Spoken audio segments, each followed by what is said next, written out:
Hello दोस्तों, स्वागत है आपका हमारे YouTube चैनल में। तो देखिए, प्राचीन इतिहास में चर्चा चल रही थी गुप्त साम्राज्य की। और गुप्त साम्राज्य में आप लोगों ने पढ़ा था कि गुप्त वंश के संस्थापक कौन थे, तो श्री गुप्त। और इसके बाद जो है उनके पुत्र घटोत्कच अगले शासक बने, जिन्होंने केवल कौन सी उपाधि धारण की थी, महाराज की। ठीक है। और ये किसके सामंत थे, कुषाणों के सामंत थे, यानी कुषाण शासकों के सामंत थे। फिर हमने बताया था इस वंश का जो वास्तविक संस्थापक था वो थे चंद्रगुप्त प्रथम थे।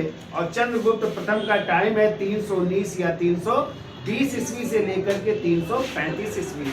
और यही चंद्रगुप्त प्रथम थे जिन्होंने महाराजा धीराज की उपाधि धारण की थी। कौन सी? महाराजा धीराज की उपाधि धारण की थी। और एक संवत चलाया था गुप्त संवत, जिसकी डेट है 319 या 320 ईस्वी। और इन्हीं चंद्रगुप्त प्रथम का विवाह हुआ था लिच्छवी राजकुमारी कुमार देवी के साथ। किसके साथ हुआ था? कुमार देवी के साथ हुआ था। और इन्होंने जो है कह सकते हैं विवाह प्रकार के सिक्के चलाए थे, या राजा रानी प्रकार के सिक्के चलाए थे, जिसमें अपनी पत्नी कुमार देवी को अंगूठी देते हुए दिखाया गया है, जबकि दूसरी तरफ दुर्गा की आकृति अंकित है। ठीक है। फिर चंद्रगुप्त प्रथम के बाद जो है उनके पुत्र अगले शासक बने थे, जिनका नाम है समुद्रगुप्त। क्या नाम है? समुद्र। और समुद्रगुप्त का टाइम है 335 से लेकर के 375 ईस्वी तक। ठीक है। समुद्रगुप्त को भारत का क्या कहते हैं? नेपोलियन कहते हैं। और ये कहा था इतिहासकार विसेंट स्मिथ महोदय ने, समुद्रगुप्त को भारत का नेपोलियन कहा। ठीक है। समुद्रगुप्त के विषय में जो उसकी सैनिक विजय थी, उनकी जानकारी हमें प्रयाग प्रशस्त अभिलेख से मिलती है। किस अभिलेख से? प्रयाग प्रशस्त अभिलेख से मिलती है।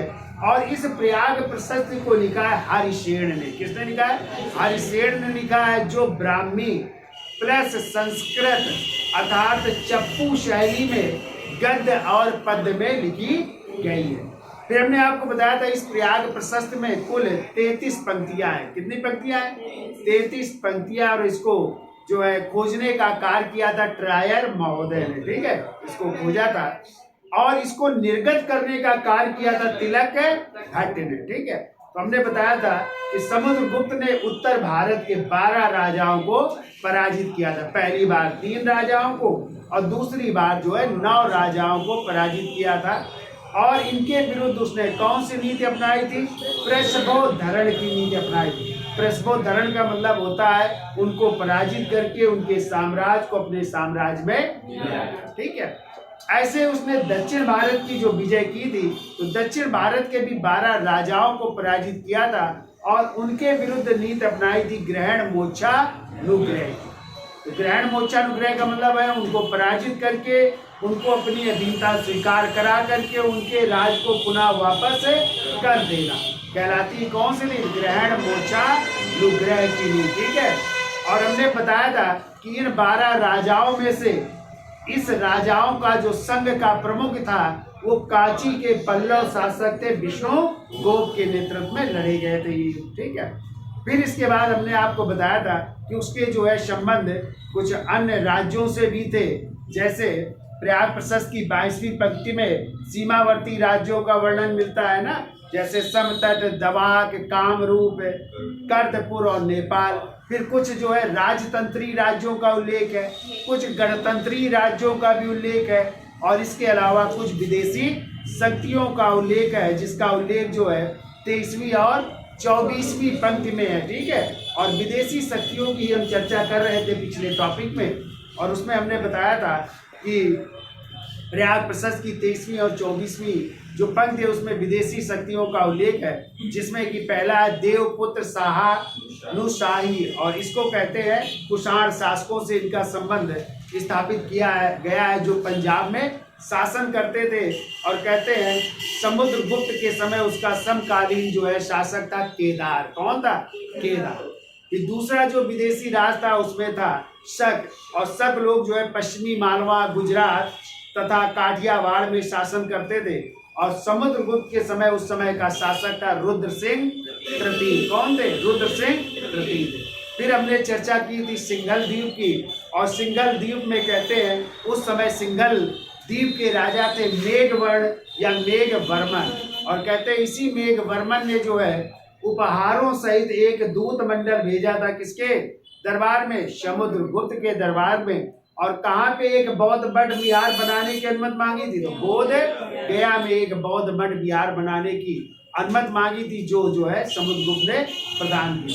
फिर एक और था विदेशी राज मुरुंड, और कहते हैं इनकी पहचान संदिग्ध है, लेकिन कहा जाता है ये पूर्वोत्तर भारत में कहीं शासन करते थे। ठीक है, तो ये 4 हमने चर्चा कर ली थी। एक 5वां और था विदेशी राज, उसकी भी चर्चा कर लेते हैं। तो देखिए 5वां जो विदेशी राज था आदि सर्वद्वीप वासी भी है। 5वां लिखिए आदि सर्वद्वीप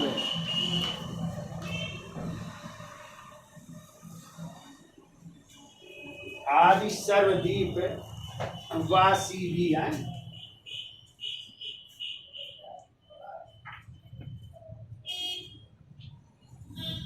आदि सर्वद्वीप वासी भी है। तो देखिए इस शब्द का संकेत दक्षिण पूर्वी एशियाई द्वीपों से है। दक्षिण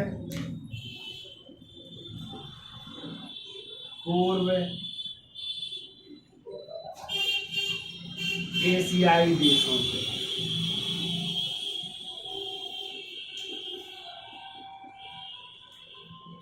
दक्षिण पूर्व एशियाई देशों से जो है इसका संबंध है, जो समुद्रगुप्त के प्रभाव में थे। ठीक है, तो ये 5वां जो है विदेशी राज था जिसका उल्लेख हुआ है 23वीं और 24वीं पंक्ति में। ठीक है, फिर ये प्रयाग प्रशस्त की 29वीं पंक्ति में अगला पॉइंट की प्रयाग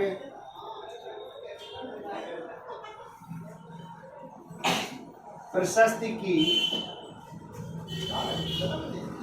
29वीं पंक्ति में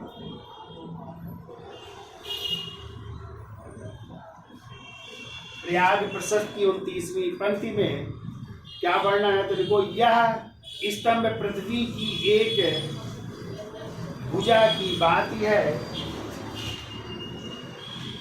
यह स्तंभ पृथ्वी की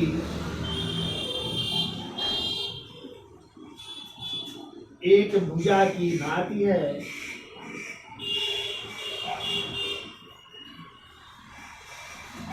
पृथ्वी की एक भुजा की भांति है।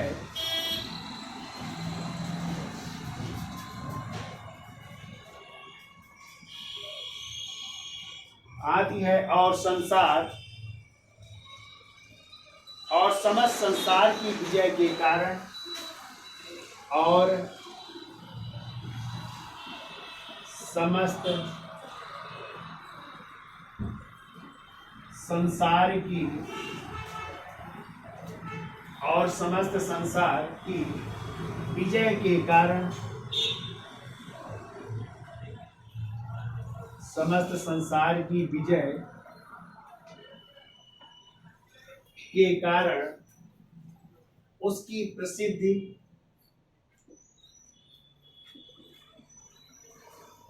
प्रसिद्धि समस्त भूतल पर फैल गई है। उसकी प्रसिद्धि समस्त भूतल पर फैल गई है। भूतल पर फैल गई है। ये उल्लेख है प्रयाग प्रशस्त की 29वीं पंक्ति में है, ये याद रखिएगा। यह स्तंभ पृथ्वी की एक भुजा की भांति है और समस्त संसार की विजय के कारण उसकी प्रसिद्धि समस्त भूतल पर फैल गई है। ठीक है, अगला पॉइंट है समुद्रगुप्त की विजय का उद्देश्य। समुद्रगुप्त की विजय का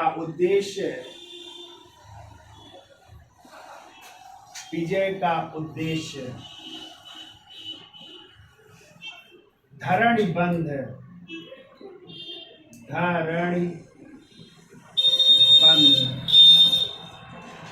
इसका मतलब होता है साम्राज्य में या विजय का आदर्श है। धरणबद्ध का मतलब होता है विजय का आदर्श। विजय का आदर्श था,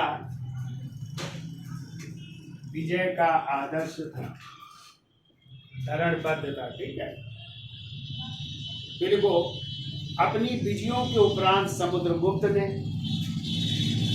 अपनी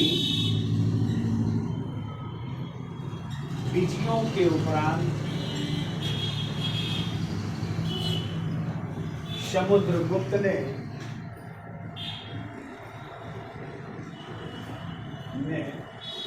बताया आपने कि इन्होंने भी क्या किया था, अश्वमेध यज्ञ किया था, और इसीलिए इसके सिक्कों में अश्वमेध पराक्रमा शब्द जो है अंकित। अभी हम चर्चा करेंगे कि इन्होंने 6 प्रकार के सिक्के चलाए थे, कौन कौन से प्रकार के थे, तो याद रखिएगा। तो देखिए, अपनी विजयों के उपरांत समुद्रगुप्त ने अश्वमेध यज्ञ किया, समुद्रगुप्त ने अश्वमेध यज्ञ किया,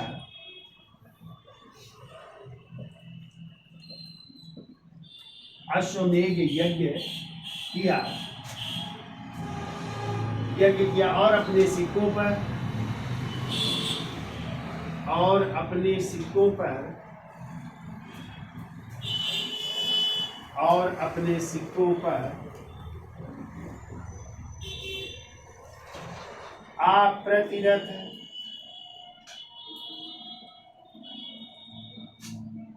अप्रतिरथ कामा व्याघ्र पराक्रमांक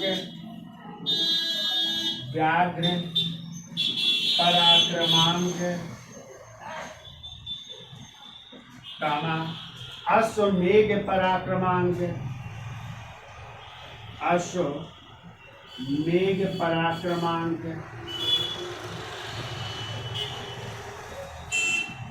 जैसी उपाधियां अंकित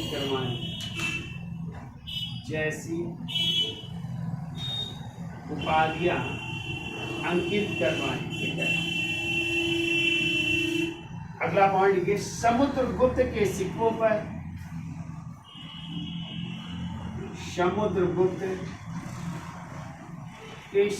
पर पीड़ा बजाते हुए दिखाया गया है, पीड़ा बजाते हुए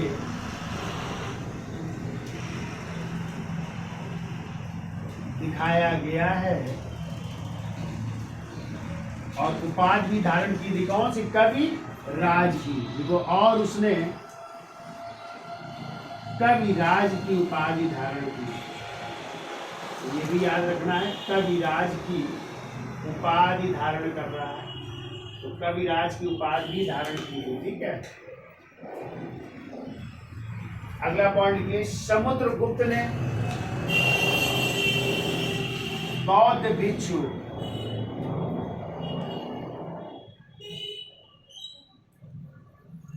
पशुबंधु को संरक्षण प्रदान किया,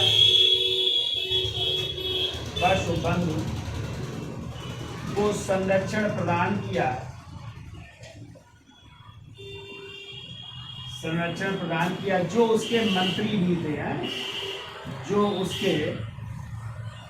यानी समुद्रगुप्त के मंत्री भी थे, जो उसके मंत्री भी थे, ये भी याद रखिएगा, जो उसके मंत्री भी थे, और इन्होंने किताब लिखी थी, इतना लिख लो, जो उसके मंत्री भी थे, इतना लिख लो। अब देखिए, समुद्रगुप्त ने 6 प्रकार की मुद्राएं चलाई थी, वो मुद्राएं कौन कौन सी पूछी गई हैं, उनकी भी चर्चा कर लेते हैं। इतना लिख लो, इसके साथ ले लो। तो लिखिए, समुद्रगुप्त ने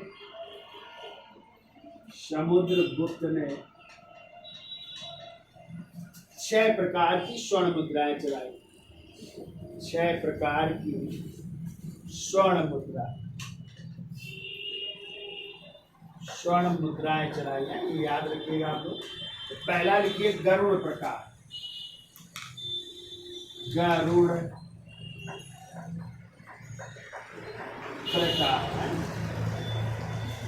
पहली मुद्रा लिखिए गरुड़ प्रकार।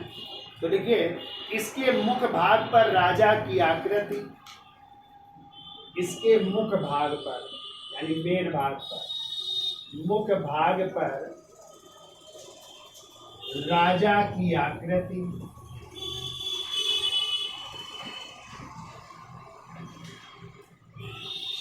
और गरुड़ ध्वज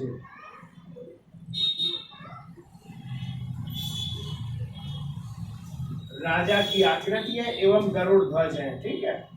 दूसरे भाग में जो पराक्रम शब्द अंकित है, दूसरे भाग पर, दूसरे भाग पर पराक्रम शब्द अंकित है। पराक्रम शब्द अंकित। ये तो हो गए गरुड़ प्रकार के। दूसरा लिखिए धनुर्धारी प्रकार। दूसरा सिक्का लिखिए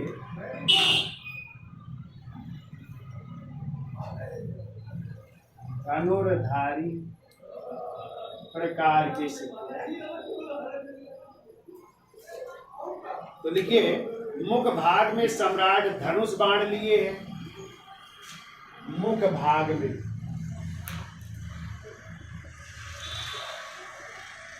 सम्राट धनुष बाण लिए हैं। धनुष बाण लिए हैं। फिर को दूसरे भाग पर, दूसरे भाग पर अप्रतिरथ शब्द अंकित है। अप्रतिरथ, अप्रतिरथ शब्द अंकित।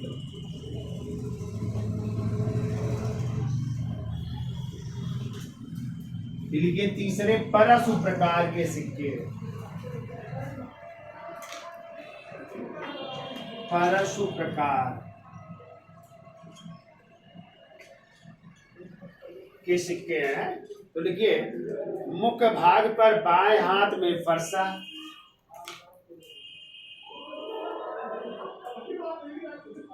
मुख्य भाग में बाएं हाथ में फरसा, बाएं हाथ में फरसा। फरसा देखा है ना, परशुराम जी वाला है। बाएं हाथ में फरसा है। फिर वो दूसरी तरफ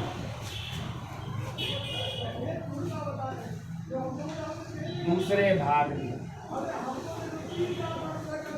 दूसरे भाग में बना है, लिखो देवी की आकृति, देवी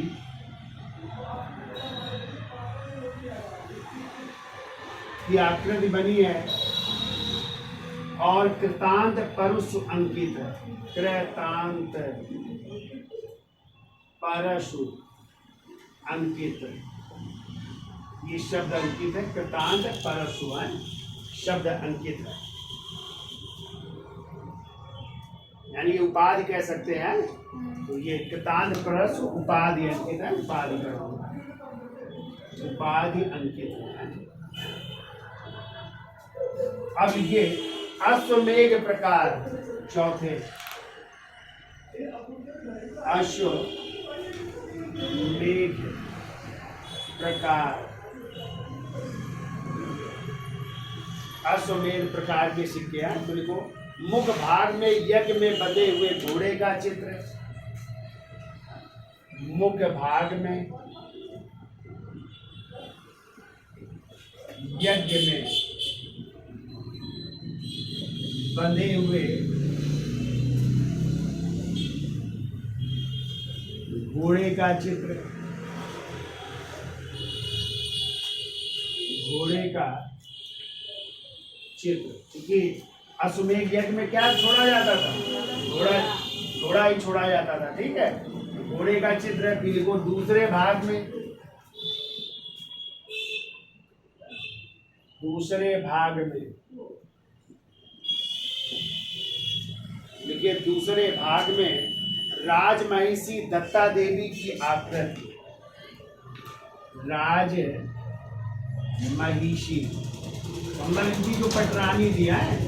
राजमहिषी दत्ता देवी की आकृति है।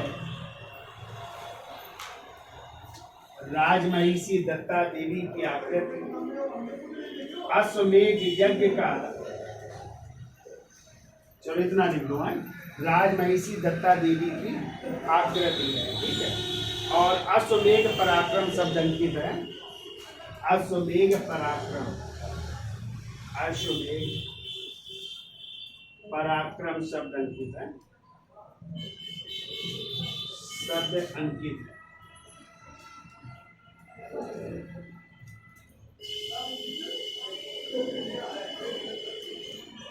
अगला पॉइंट लिखो, देखो अश्वमेध यज्ञ का अन्य उल्लेख, अश्वमेध यज्ञ का अन्य उल्लेख, अश्वमेध यज्ञ का अन्य उल्लेख। अन्य उल्लेख कहाँ पे और हुआ तो लिखो स्कंद गुप्त के भीतरी अभिलेख, स्कंद गुप्त के भीतरी अभिलेख से भी हुआ है, भीतरी अभिलेख। एवं प्रभावती गुप्ता के पूना ताम्रपत्र अभिलेख से भी हुआ है। एवं प्रभावती गुप्ता जो चंद्रगुप्त थी, विक्रमादित्य की पुत्री थी, है प्रभावती गुप्ता के पूना ताम्रपत्र अभिलेख में, तांबे से ये उत्कीर्ण है, तो पूना ताम्रपत्र अभिलेख में भी समुद्रगुप्त की इस अश्वमेध यज्ञ का उल्लेख हुआ है। दो जगह अन्य भी है, एक तो सिक्कों में है और दूसरी जगह और पूछा जाए कहाँ पे उल्लेख है तो स्कंदगुप्त के किस अभिलेख से, भीतरी अभिलेख से। और दूसरा है प्रभावती गुप्ता के पूना ताम्रपत्र अभिलेख से भी इसका उल्लेख हुआ है। तो ये तो चार प्रकार के हो गए। पांचवा लिखिए हेडिंग डाल के, व्याघ्र हनन प्रकार है, इसको बिगाड़ते स्क्रीनशॉट ले लो, फिर आगे पांचवा लिख लो सिक्के। तो पांचवें प्रकार के सिक्के लिखिए, व्याघ्र हनन प्रकार है, व्याघ्र हनन प्रकार के सिक्के, व्याघ्र हनन प्रकार के सिक्के। लिखो मुख भाग पर धनुष बाण से, मुख भाग में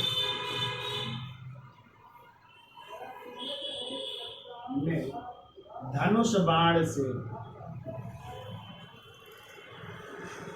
धनुष बाण से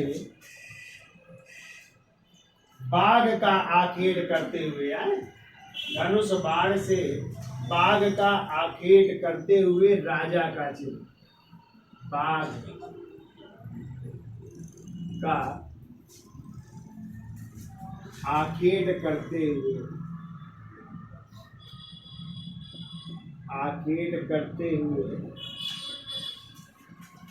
राजा का चित्र,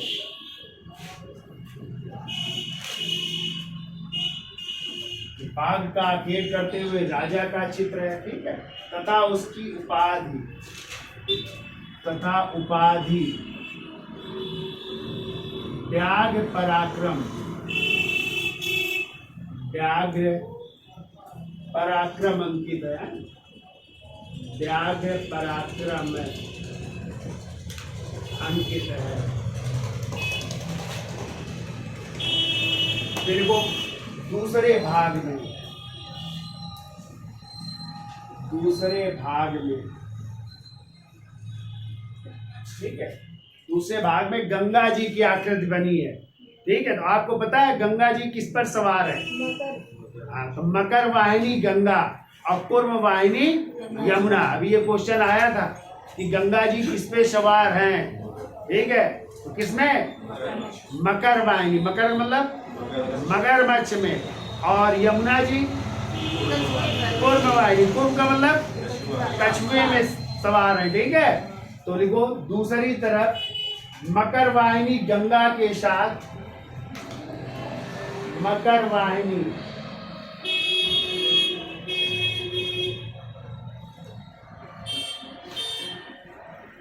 गंगा के साथ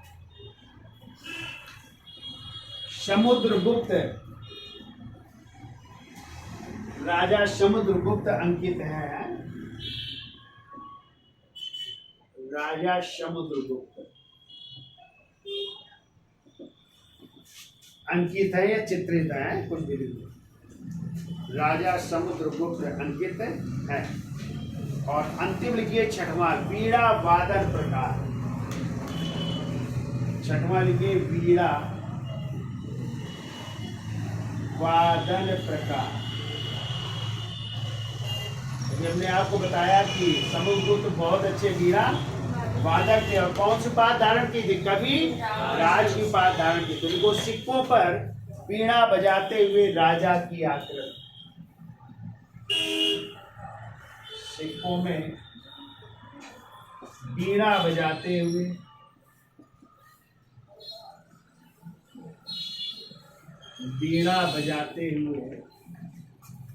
राजा की आकृति।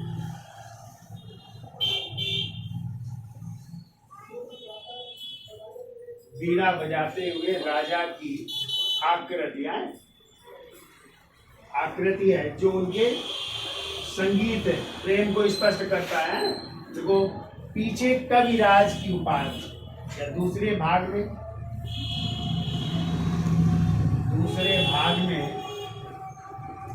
कविराज की उपाधि, कविराज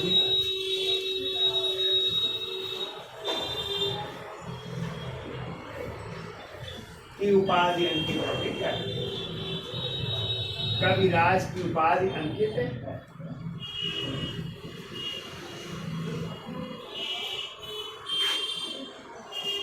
अगला पॉइंट लिखो। देखो समुद्रगुप्त ने प्रयाग प्रशस्त में स्वयं को, समुद्रगुप्त ने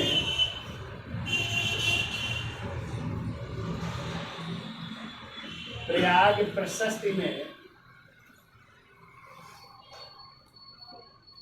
स्वयं को श्री गुप्त का पौत्र कहा है। स्वयं को श्री गुप्त का पौत्र कहा है।